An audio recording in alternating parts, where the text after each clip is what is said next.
incubating in. I mean, it was a flush. It was like I felt like a balloon was inside me and just spread open. And then I was like, oh, that's when he's coming. So I get back in the birth pool and I'm having the urge to push, and it took me several pushes actually to get his head down. And I felt underneath myself, and I felt his head. I felt like a little bubble of his head. It was very fleshy and soft.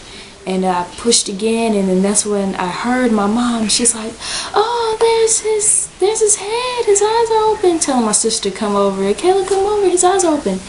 And she told me to push again, Jennifer did, and she told me to be gentle. I later realized that she said that after I watched the video, but at the time I was in my own zone, y'all. I was in my own space. And I pushed again, and his body came out, and it's just, I can't describe a body coming out of your body. It just felt like a sploosh, like, and then there he was, and it felt like a dream. Like, I couldn't believe it. I had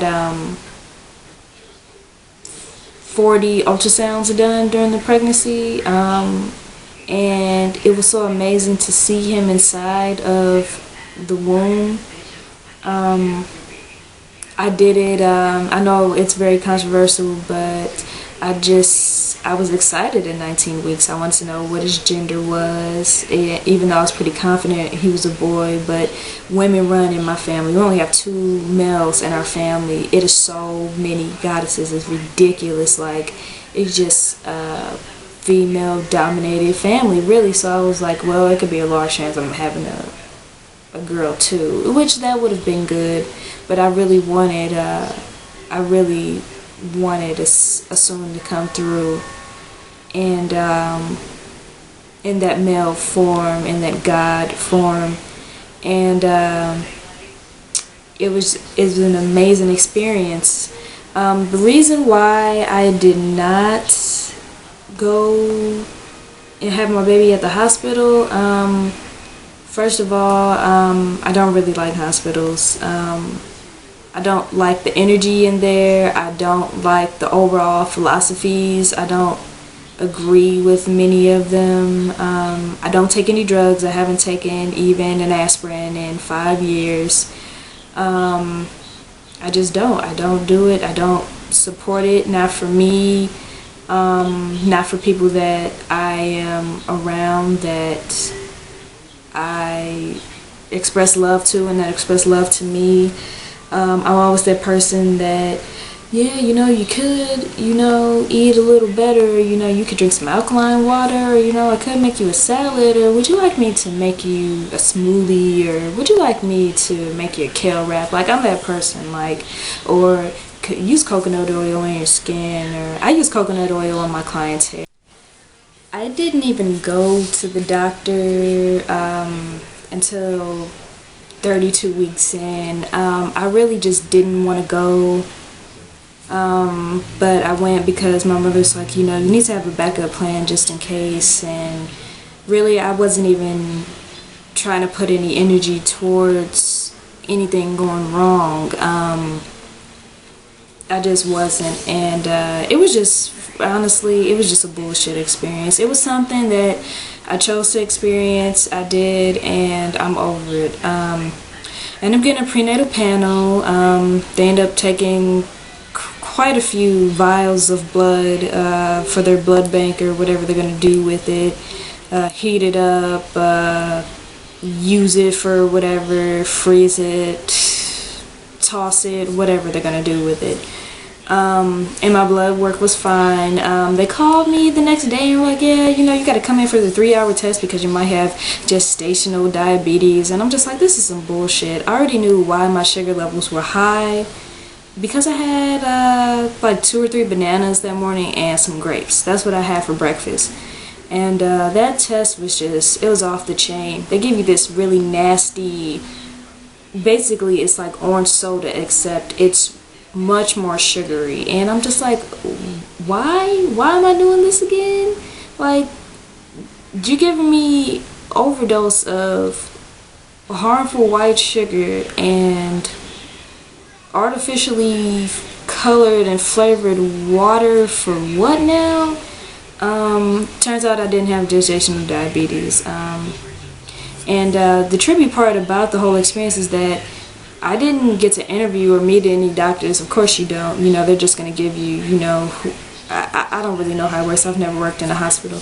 But I didn't get to meet my doctors. My mom took me to that particular hospital because we looked for doctors that actually worked, specialized in holistic healthcare, which how could you really, you know, in that circumstance. And I ended up meeting with with two interns before I actually saw my doctor, who was a man, an Asian man, and I didn't really know him. That was the thing. Like, no offense, but I didn't know him, and I'd already told them my birth plan, that I planned on having birth in the hospital, just as my backup.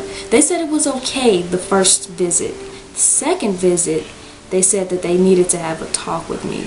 And the doctor, he's like, you know, why are we helping you? You know, why, you know, if you're not going to have your baby here with us? And I was like, because I want to have a water birth. I want to have, and I wanted to have a natural birth. I wanted to birth my baby in a positive environment because, you know, this would be the only time I would get to birth a child.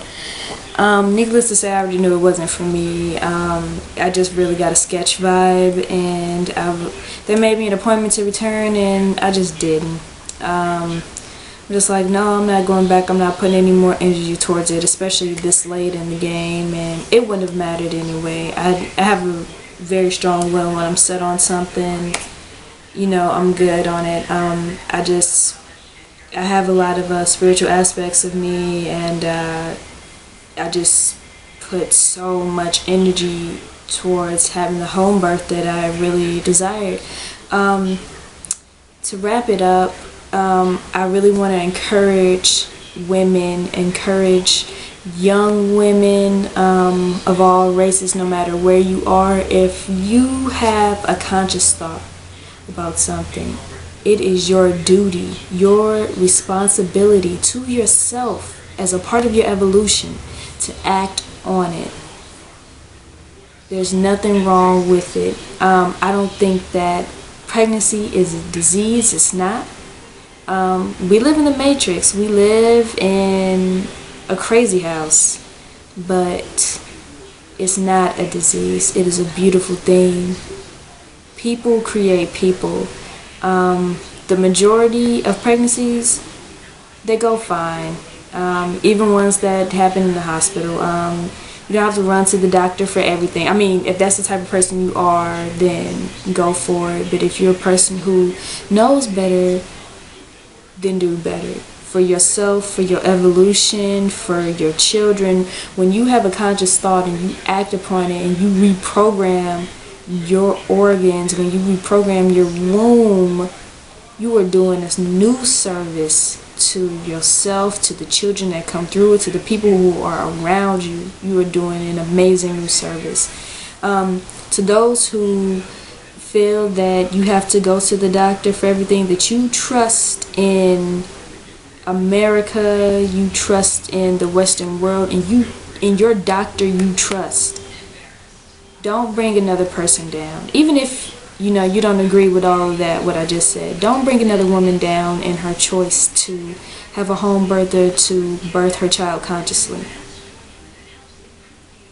We don't need to bring each other down. It's always something, some force, some energy, the media, the radio, lower vibrational music, lower vibrational settings, lower vibrational mindsets to bring women down. I mean, hell, there's a whole industry towards it. People tearing down the rainforest and placing cows on that land, just harming Mother Nature. You're going to harm her daughters too. So please, birth consciously if that's what you want to do. I support it, even if I've never seen you. There are people who are supportive of you When I go to sleep at night, I pray. I don't get on my hands. I don't get on my knees. I don't clasp my hands together. I'm not religious. I'm a conscious being, but I open my palms to receive energy, and I pray for myself, my son, my man, everyone in my house. Then I pray for all of our families. Then I pray for St. Louis, where I live. I pray for America. I pray for the world. I pray for mothers who are pregnant right now, who already have children, for families, for men who are doing the right thing. I pray for those who are depressed and who are suffering. I tell you, I pray every night before I go to sleep. And what I do is I take my hands in energy form and create a heart of energy, and I close my eyes and rest and have lucid dreams. So anyway, if you want to have your beautiful light being, your child, in a conscious environment, if you want to start taking steps to live just a better life for you and your family, definitely I would encourage it. Watch videos. Watch other YouTube videos of women, of warriors, of goddesses, or women who just wanted to have their child the way they wanted to. I saw a video of a woman who had her baby standing up in the kitchen. Do what you gotta do to get your baby out. Listen to yourself. You don't have to let surgeons or people who do not agree with your choice to tell you what to do with your life, with your child, with your body. Because if you let them tell you what to do with your body, they're going to tell you what to do with your mind. And that is pure insanity. Anyway, love and gratitude, peace and blessings. Thank you for watching my video. Thank you for watching many birth videos. Thank you for doing research on the process. Thank you for doing research on yourself.